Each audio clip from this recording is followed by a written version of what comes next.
की वाला बेटा किया काने छ हो चुप चुप music by DJ Vikas Sitamarhi DJ Vikas चला लेने चला तेरा कुत्ता दे कुत्ता सिंगिंग बाय गौरव ठाकुर हम सब मां किया काने छी नुनु तोरा बैलून किनी देबो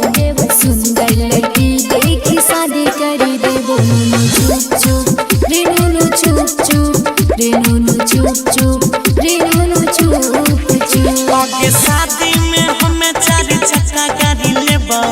गाड़ी पर बैठी के हॉर्न बजेबो हॉर्न पॉक पॉक हॉर्न पॉक पॉक हॉर्न पॉक पॉक हॉर्न पॉक पॉक ओ ला ला ला ला ला ला चुपा चुपा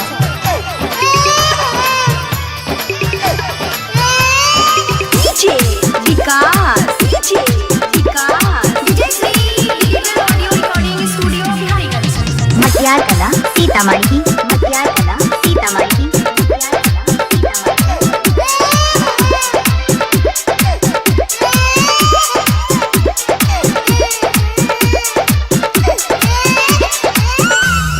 रे नुन्नू लाखों मेरे एक दुल्हनिया खोज देबो तोरा नीमन कन्या रोजे अपना हाथ से खिले तो खाना बढ़िया बढ़िया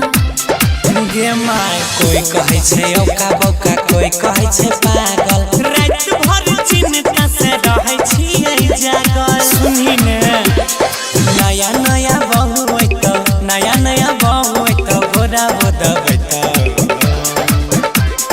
बिहा करे गाड़ी ले बहारन बजे बहारन पक पक हरन पक पक हरन पक पक हरन पक पक अच्छा आबे दही पप्पा कहै छियै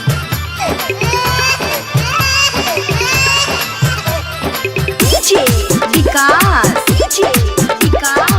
Shri digital audio recording studio Bihariganj Matiyar Kala Sitamarhi मटियार कला सीतामढ़ी